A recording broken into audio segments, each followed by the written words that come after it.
gimana cara naiknya? Ya tinggal naik. Gundul.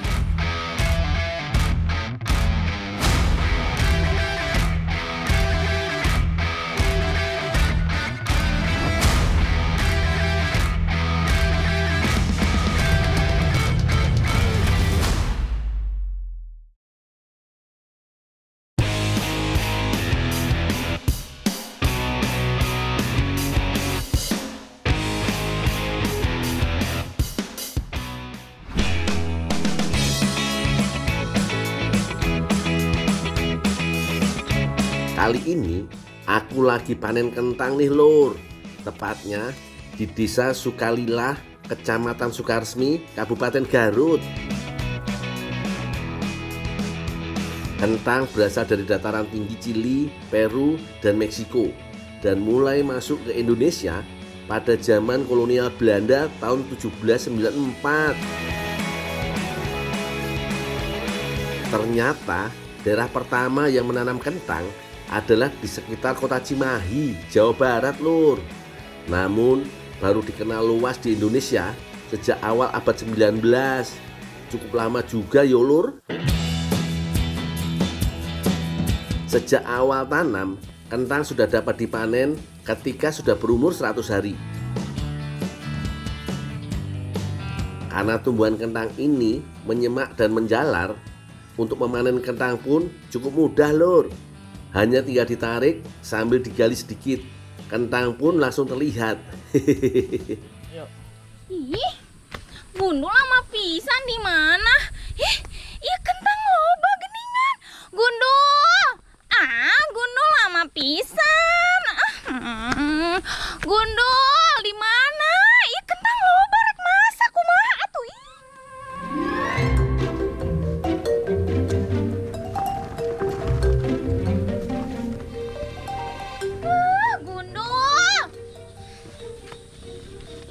Gundul. Ada apa sih teh? Meni lama tuh kan aku teh mau masak.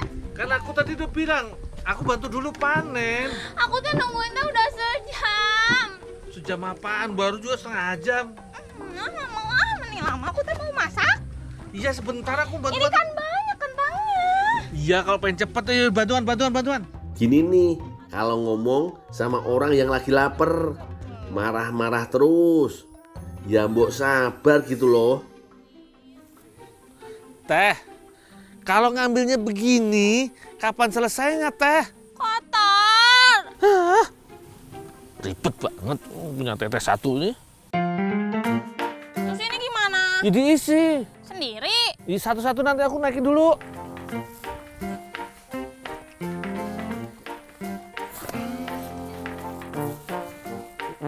Hayu atuh Gundul, ih meni.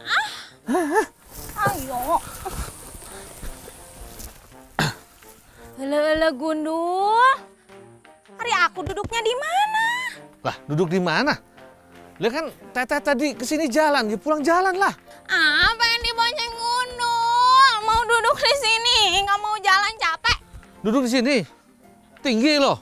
Ya udah awasin aja kentangnya. Dikurangin. Aduh. Iya.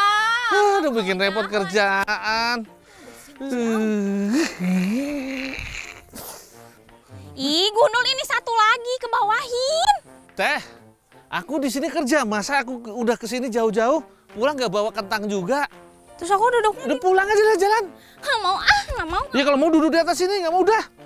Ya udah deh daripada jalan kaki. Bentar, naik dulu. Atau gimana cara naiknya? Ya tinggal naik. Gundul.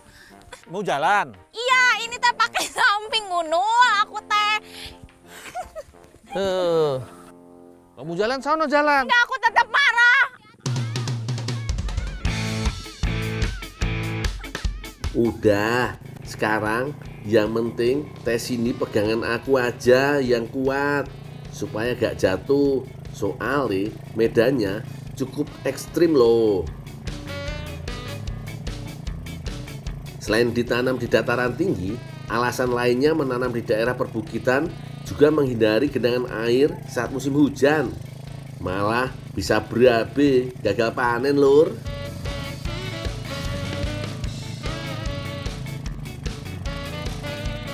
Dah turun Teh. Aduh, susah Dul. Nyampe juga Dul. Hebat. Iya, hebat sih hebat. Kuping saya ini peka. Itu kan takut Dul. Kentang mau masak apa sih? Mau masakan Cina. Repotin. Udahlah ya. Iya ini motornya juga. Udah aja kurang. Iya. Udah biarin. Tuh kan, baik si Mangnya. Ini aku bawa dulu Mang ya. Iya, siap. Ayo cepet. Iya sabar. Mama.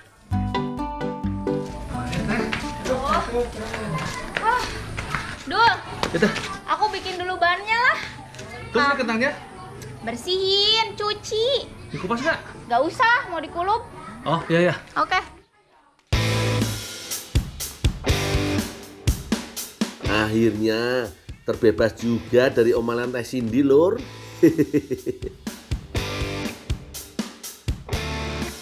Kentang yang baru kupanen langsung kita cuci yo, Lur. Sambil menunggu aku selesai cuci, kita lihat persiapan dari Teh Cindy yuk. Kali ini nama masakannya adalah congfan kentang pencok lencak.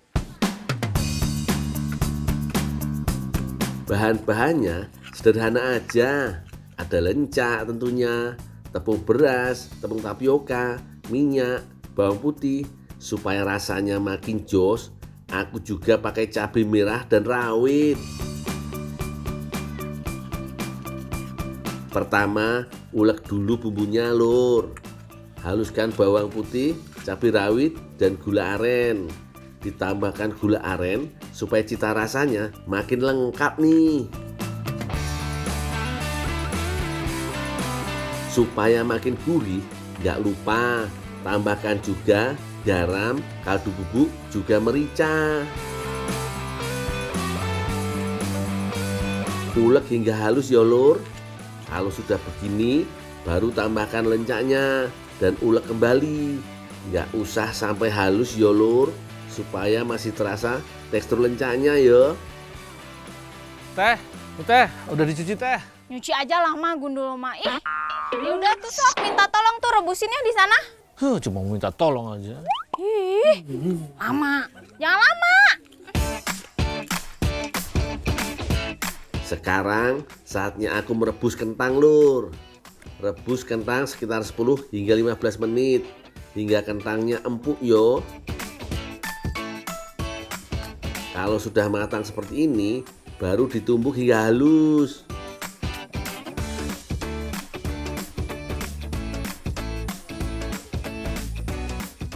Ini Teh udah ditumbuk Teh. Wah, makasih Dul udah ditumbukin. Ditumbuk semua, Dul. Kan ini tuh setengahnya tuh harus dipotongin. Terus nanti masaknya gimana kalau semuanya ditumbuk? Ih, gundul. Teh. Tunggu dulu toh. Ini yang aku tumbuk baru sebagian. Terus mana? Nih. Oh, iya. Udah, minta tolong potongin ya, Dul ya. Coba gitu aja. Iya, ini sini. Makasih, Dul. Kirain semuanya. Kan nanti masaknya gimana kalau semuanya, Dul? Enggak tanya-tanya langsung Potong seberapa ini? Potong-potong aja, Dul. Iya seberapa? Ya, sedang aja. Jangan terlalu besar. Iya 1 cm, 2 cm, 3 cm, 4 cm. Ya udah ukur sendiri. Ih.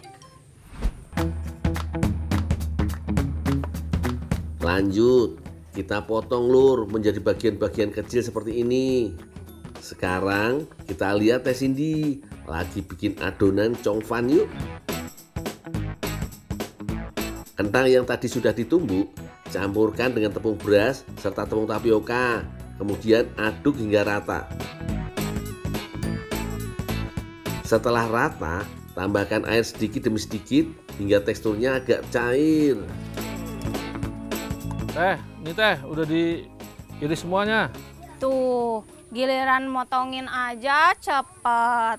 Teh, giliran lambat ngomel, cepet masih ngomel juga. Dah, ada yang bisa dibantu lagi nggak? Udah, nggak ada lagi. Udah ya, aku tinggal dulu ya.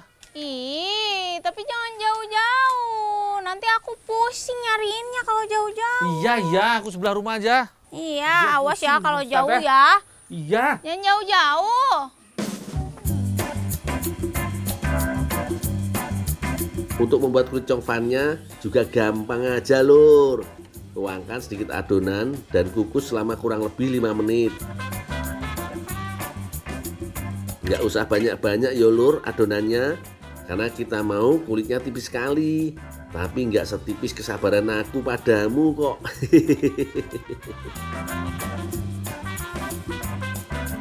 Kalau kulit sudah siap, tinggal kita masukkan isian lencak dan kentang rebus.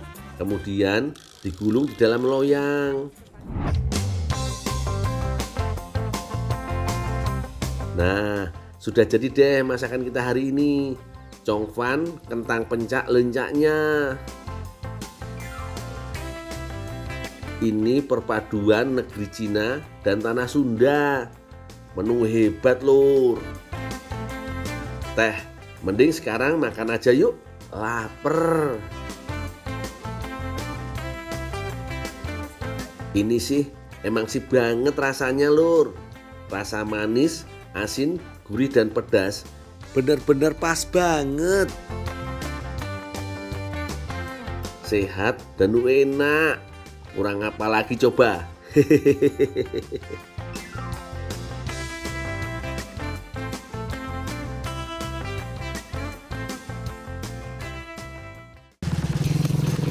Aduh, Nunduk teh. nggak bilang nih itu. Ya maaf, saya konsentrasi ke depan.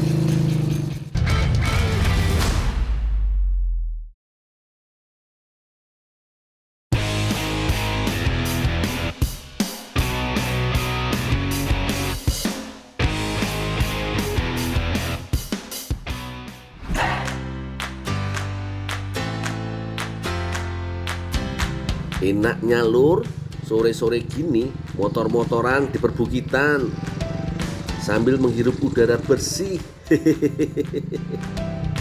Kebetulan aku habis panen kopi.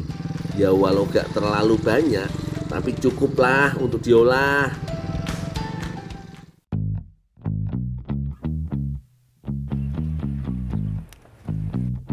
Kayaknya itu Teh Geni ya. Wah, lagi panen kopi juga. Siapa tahu mau pulang bareng. Samperin ah. Si Teteh lagi panen kopi teh. Gundul enggak, ini lagi bawa pucuknya doang. Oh, pucuk kopi buat apaan teh? Buat ini, buat bikin teh, bikin kawa. Oh, bikin kawa. Oh, udah dah. Saya bantuin dong nggak? Boleh kalau Mas Gundulnya mau. Nah, buat Teteh sih apa sih enggak?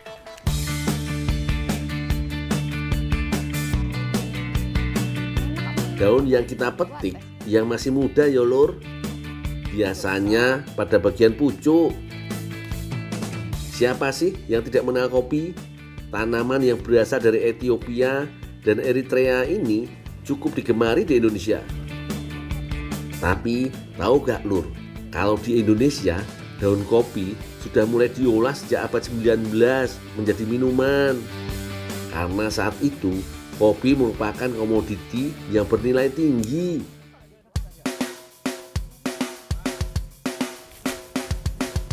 Masyarakat pribumi tidak bisa menikmati kopi hasil panen sendiri. Akhirnya daun kopilah yang mereka minum. Aku pengen bikin jadi klepon, bisa nggak ya dulu ya kira-kira? Ya, bisa lah, biar aku bantuin teh. Udah deh kalau gitu, tos dulu. Bukan tos ini ambil pucuknya atos, udah banyak. Loh, udah dah, yaudah. Yuk pulang. Ya udah. Hayu ah Teh, udah mulai turun kabut lagi nih.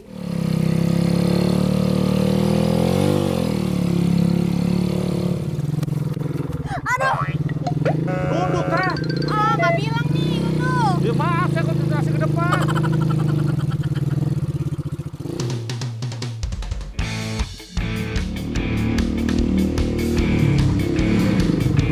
Dul, berhenti dulu. Kelewatan atuh, Dul. Hah? Kan tadinya mau bantuin saya. Oh, maaf teh. Ini aku mau proses kopinya dulu. Katanya tadi mau bantuin saya bikin ini klepon. Iya teh, nanti aku bantuin. Tapi aku proses dulu kopinya, nanti keburu busuk. Ah, ya udah kalau gitu, saya turun di sini aja deh. Tapi nanti kamu bantuin saya ya, Dul ya? Iya teh. Teteh siap-siap dulu aja ya. Semua bahan-bahan dia siapin. Nanti aku nyusul. Ya udah kalau gitu saya tungguin ya, Dul ya. Iya teh. Yang bener.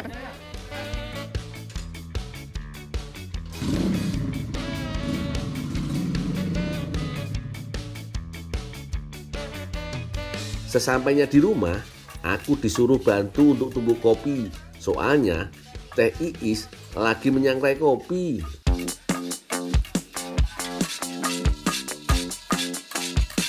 Proses sangrai pada biji kopi dapat menghasilkan rasa dan aroma yang khas pada kopi. Karena kadar airnya berkurang, biji kopi akan lebih awet dan tahan lama. Tak kasih ilmu lagi nih lur. Ternyata bibit kopi yang dibawa ke Indonesia oleh bangsa Belanda berasal dari India pada tahun 1694. Dari bibit pertama yang ditanam berada di Kedawung, sebuah lokasi di Batavia yang sekarang menjadi Jakarta. Namun gagal tumbuh karena banjir dan terkena gempa bumi pada saat itu.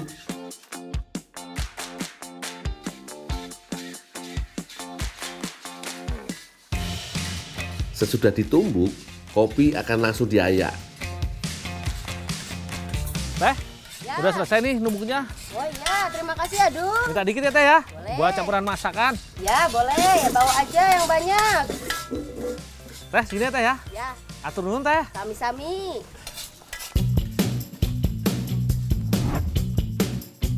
Namanya makan klepon, enaknya sih sambil minum kopi ya. Kali ini aku mau buat yang istimewa alias istimewa, yaitu klepon kopi. Teh, wih, Ya. udah mulai aja nih. Iya, Gundul lama. Jadi saya mulai duluan. Ya gimana teh, kan aku bantu proses kopi dulu nih. Aku bawain oleh-oleh juga kopinya. Oh, jadi nanti ditambahin kopinya. Iya. Emangnya bisa jadi enak. Kan pakai gula juga teh. Oh iya ya. Ya udah deh, nanti kita coba aja. Aku iris-iris dulu ya. Ya udah.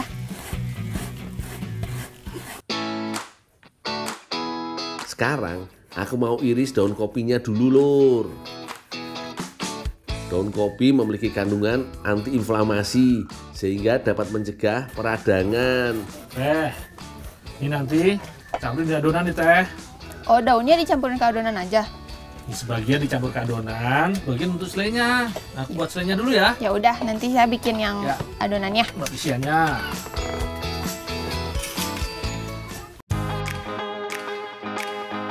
Sekarang aku mau buat selai daun kopi dulu ya. Pertama, masak air dan gula hingga mendidih. Kemudian, masukkan bubuk kopi sesuai selera. Buat yang nggak terlalu suka manis, bubuk kopinya bisa lebih agak banyak ya lur. Aduk hingga merata. Kemudian, masukkan daun kopinya. Lalu tunggu hingga air agak surut, kemudian tambahkan tepung maizena untuk menghasilkan tekstur yang lebih kental. Seperti selai ya lur. Sambil menunggu selai matang, kita lihat pembuatan adonan kleponnya yo. Masukkan tepung beras, garam, vanili, daun kopi, serta masukkan air secukupnya. Tambahkan warna biar cantik ya lur. Lalu aduk hingga kalis. Teh, nih selai daun kopinya udah jadi nih. Jadinya kayak gini, Dol. Ini udah dicampurin kopi juga. Udah, yang namanya juga selai begitu. Ya udah deh, ini juga adonannya udah jadi. Teh, ada yang bisa dibantu lagi nggak? Nggak usah, nggak apa-apa. Biar nanti saya aja yang selesain sendiri. Oh ya, yaudah. Nanti kalau udah jadi, saya dipanggil teh ya. Ya udah, nanti dipanggil ya. Makasih ya, Dul. Udah, tinggal dulu teh. Ya.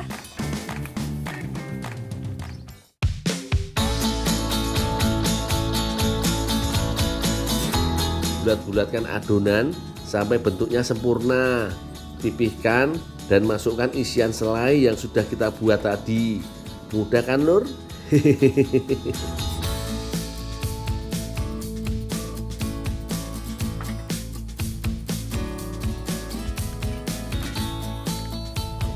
Langkah terakhir yaitu adonan langsung kita rebus ya lur, supaya kleponnya mateng. Perebusan memerlukan waktu kurang lebih 10-15 menit. Yang penting apinya tetap dijaga, jangan sampai mati yo, bisa-bisa nggak jadi kleponnya.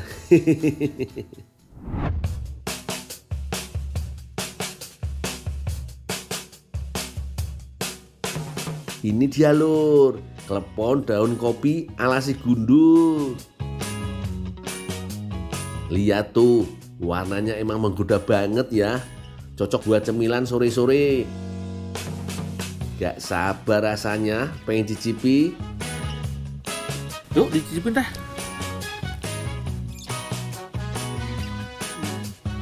Rasa klepon kopi ini emang unik banget lur. Kalau klepon yang biasa kita kenal hanya ada rasa manis.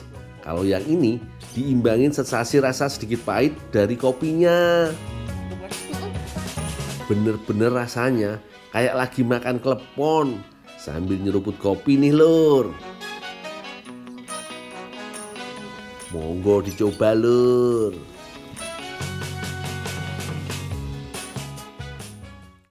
Pak Dian, maaf Pak, telat saya Pak. Kamu dari mana? Dari ini Pak, tadi lewat sawah. Deket. Apa itu?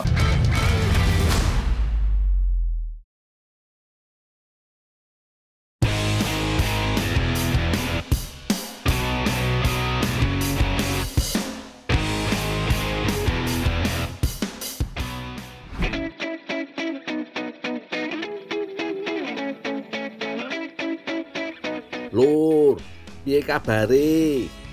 Hari ini masih semangat toh? Hari ini Pak Dian kembali meminta aku untuk bantu-bantu di kolam ikan nila kepunyaannya. Aku baru aja nemu ular di sawah. Karena aku telat dan supaya ndak marah, ingin ku kasih Pak Dian buat hadiah. Siapa tahu mau memelihara ular ini sampai besar.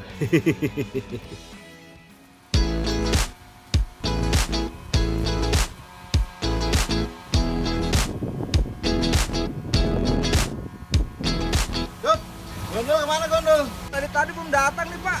Gondol kemana lagi Iya, ini? belum kelihatan Gondol dari lagi, Gondol lagi. Pak Dian, maaf Pak, telat saya Pak. Kamu dari mana? Dari ini Pak, tadi lewat sawah. Deket. Apa itu? Apa itu? Apa itu? Ular Pak. Ya ampun. Makanya saya tangkap dulu. Waduh lur, Pak Dian sampai kaget tuh. Maaf ya Pak. Kejar.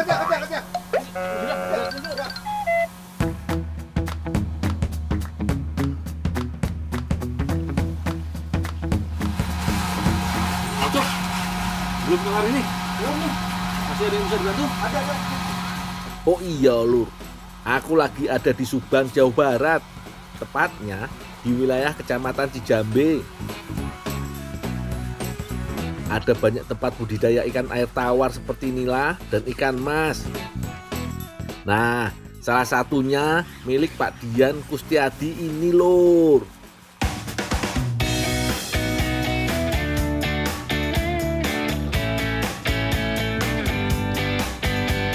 Berbeda dengan pembudidaya lain yang kebanyakan dengan sistem kolam air deras. Di sini lebih memakai sistem kolam bioflok. Itu loh, kolam bulat dengan terpal sebagai alasnya. Bioflok dengan panjang lingkar tengah 2-4 meter ini lur, katanya sih produktivitasnya lebih tinggi dibandingkan kolam konvensional yang biasa. Lebih ramah lingkungan, hemat lahan, hemat air juga. Mantep toh.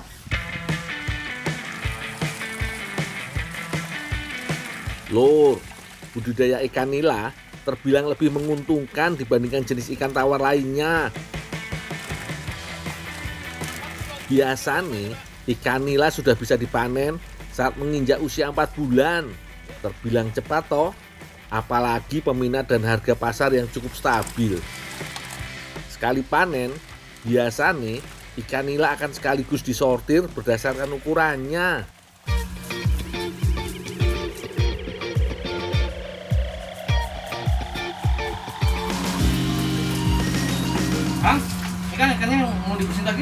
ini biar sama saya, tolong ini antarin ke Teh Uni. Oh, ya Kang. Untuk urusan perdapuran, emang Teh Uni ini jagonya. Biar Teh Uni aja yang buat yo. Teh, ikan yang siap dimasak, Teh. Ya, makasih. Taruh sini aja. Oh iya.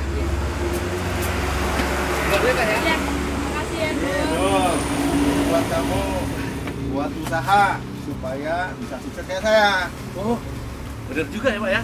Jadi ikan-ikan ini kalau dibesarin, dijual besar, bisa untung ya Pak ya? Iya. Bisa dikembangin lagi. Iya. Wah, Ya. itu gede.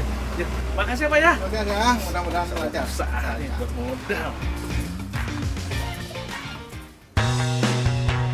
Untuk membuat nila bumbu kuning, Lur, ini dia bahan utamanya.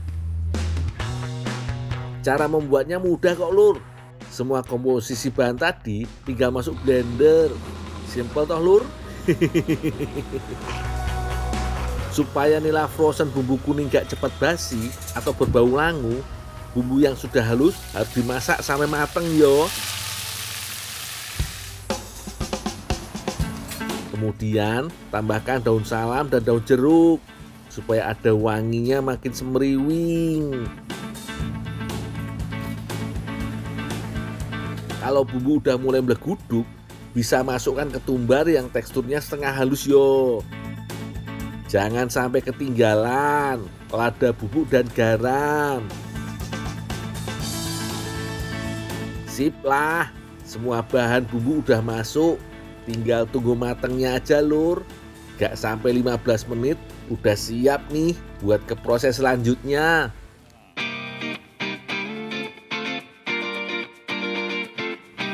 Bumbu yang sudah matang baiknya sih tunggu dulu sampai agak dingin, Lur. Kalau udah, bumbu kuning selanjutnya tinggal dibalurkan ke ikan nilanya. Dari mulai lapisan luar sampai bagian dalam badan ikan, bumbu harus masuk, Lur. Harus diolesi sampai rata. Nila bumbu kuning olahan dari sini emang hanya bumbunya saja yang dimasak sampai mateng. Kalau untuk ikannya sengaja dibiarkan mentah supaya pembeli lebih bebas untuk mengolahnya. Mau digoreng, dipesmol atau dipepes. Semua pasti bakal terasa lebih endul.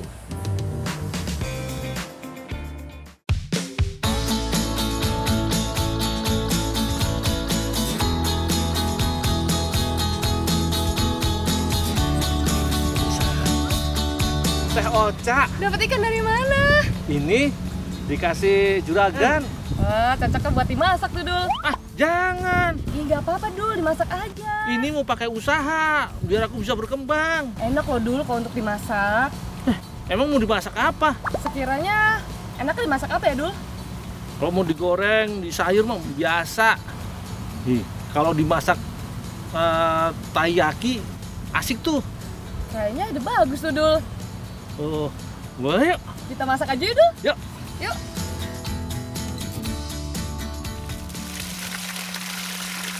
Iya iki, Lur, rayuan mau Teh Oca bikin pendirianku goyah. Terpaksa deh, mimpi untuk jadi pengusaha ikan aku pending dulu. Ujung-ujungnya aku lagi yang disuruh bersihin ikannya. Supaya gak terasa pahit saat dimakan nanti, buang dulu isi perut baby fish nilane, lalu dibilas sampai bersih yo. Sambil aku bersihkan ikan, Teh Oca membuat bahan untuk tumis baby fish ikan nilanya, Lur. Bahan-bahannya banyak juga yo. Supaya lebih mudah menghaluskannya, potong kecil dulu bawang merah dan bawang putih. Kalau soal ulek mengulek, percaya aja deh sama Teh Oca. Dalam dunia cabai-cabean, Lur, biasanya cabai rawit merah seperti ini dipakai untuk memberi sentuhan cita rasa pedas yang menggigit.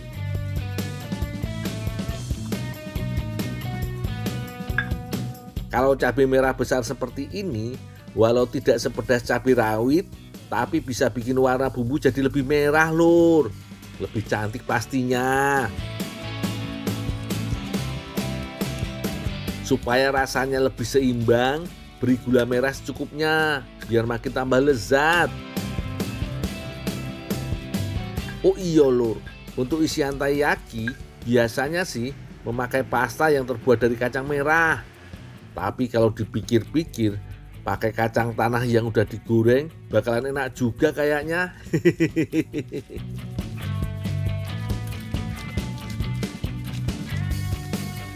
Kalau untuk bawang bombay, gak usah ikut diulek yo, cukup diiris tebal aja supaya aromanya lebih maksimal.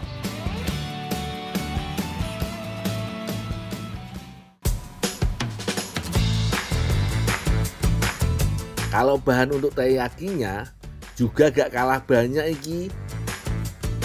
Pertama-tama campur tepung terigu, maizena, baking powder, mentega dan telur terlebih dahulu. Setelah tercampur rata, kemudian masukkan susu cair dan santannya yo. Untuk adonan taiyakinya emang gak perlu kental-kental lur, agak cair juga udah cukup kok.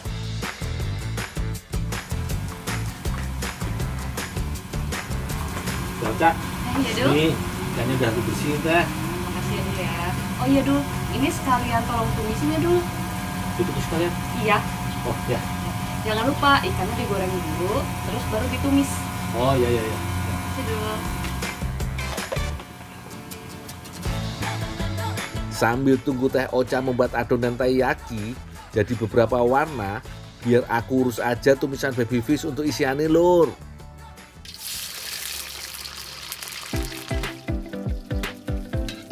Teknik menggoreng baby fish sama seperti menggoreng ikan, butuh minyak yang banyak dan jangan terlalu sering dibolak-balik biar ikannya nggak lengket. Soal rasa, baby fish ikan nila ini juaranya. Biasanya sih lur, kategori ikan nila disebut balita atau baby fish saat ukurannya sudah mencapai 5-7 cm. Yang aku buat kali ini gak kalah nikmat kok lur. Dul, sudah? Sudah teh, udah mateng. Wah, sudah Dul. Ini biar saya lanjutin aja. Dul nanti tunggu di sana aja di depan. Oh ya teh.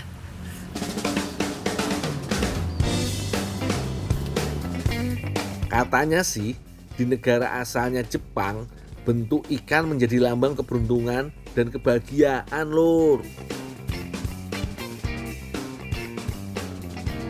Supaya nggak ketinggalan kearifan lokalnya, taiyaki buatan Teh Ocha ini pakai isian baby fish ikan nila. Kreatif banget toh. Padahal asli nih isian taiyaki cenderung manis seperti kacang merah, matcha ataupun coklat.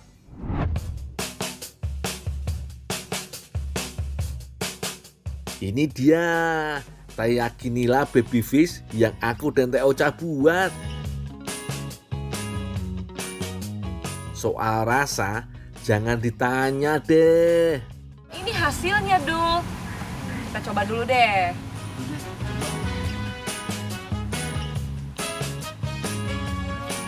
Enak Dul? Apa kataku?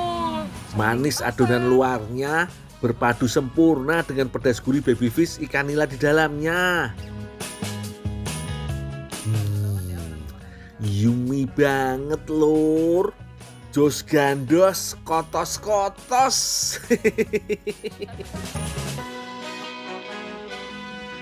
Kalau kalian mau tahu lur, nila balita punya gizi yang oke punya.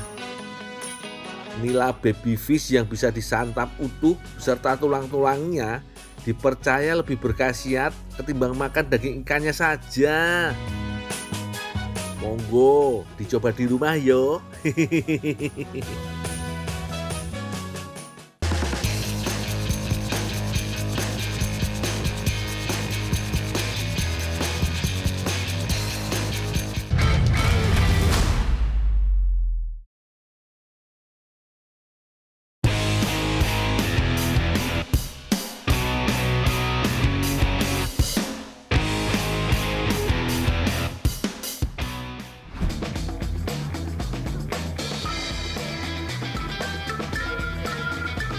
Awal musim buah menjadi awal kesibukan depot-depot buah seperti milik Pak Sayyidur Rahman.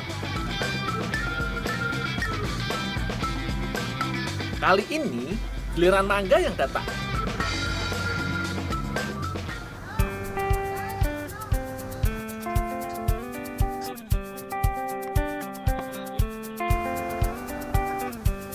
Mangga Situbondo terkenal kemanisannya. Mangga yang setengah matang juga terasa manis loh. Mangga yang baru datang harus disortir berdasarkan kualitas.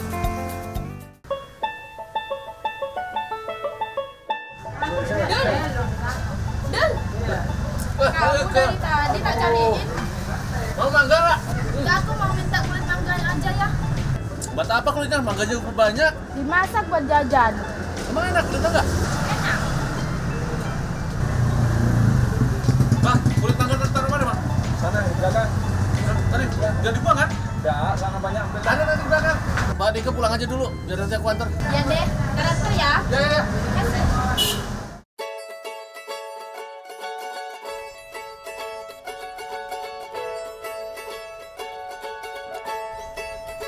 Ternyata Mbak Nike akan mengolah kulit mangga menjadi isi lumpia. Wah, aku jadi penasaran rasanya seperti apa. Bumbunya sih biasa saja. Ada bawang putih, bawang merah, cabai rawit, garam, dan lada.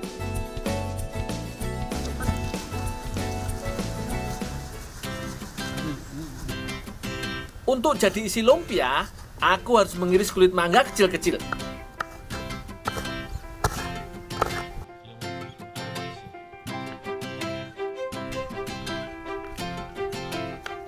Supaya lebih merah, aku tambahkan saja wortel untuk isi lumpia. Kulit mangga cenderung asam dan sepat. Nah, sensasi asam inilah yang bikin lumpia jadi spesial.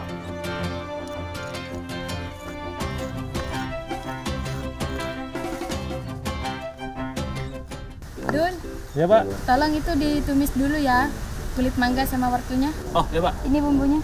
Ya.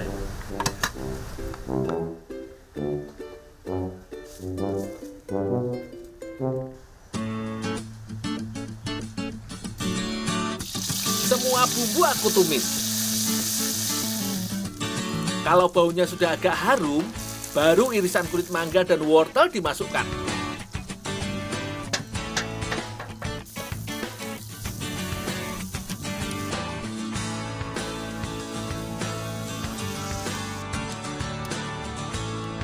Tunggu sampai kulit mangga dan wortel lunak. Jadi lebih gampang dikunyah saat jadi isi lumpia.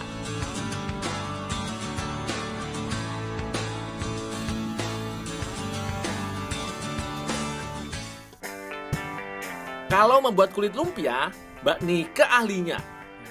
Terigu, santan, gula pasir, dan minyak goreng diadon.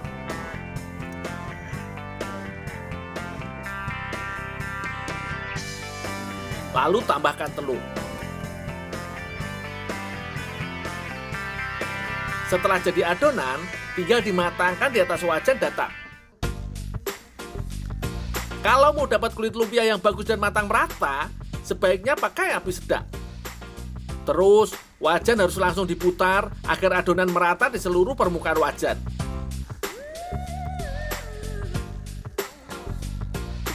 Setelah terlihat agak kering, kulit lumpia baru boleh diangkat.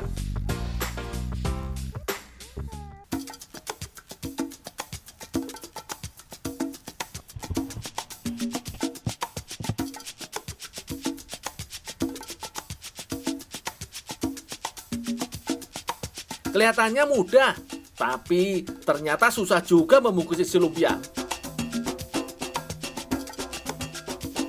Kalau terlalu banyak, akan membuat kulit lumpia pecah. Aku sudah tidak sabar, ingin tahu rasanya. Harus langsung digoreng nih.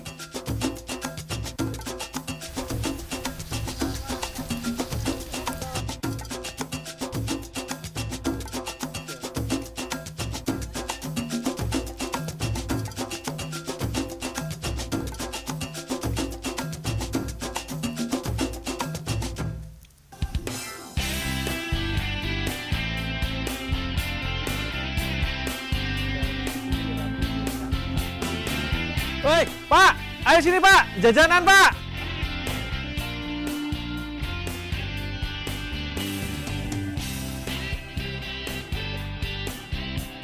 Benar juga, rasa lumpia kulit mangga gurih, manis dan asam. Bakalan tidak cukup kalau aku makan sekali.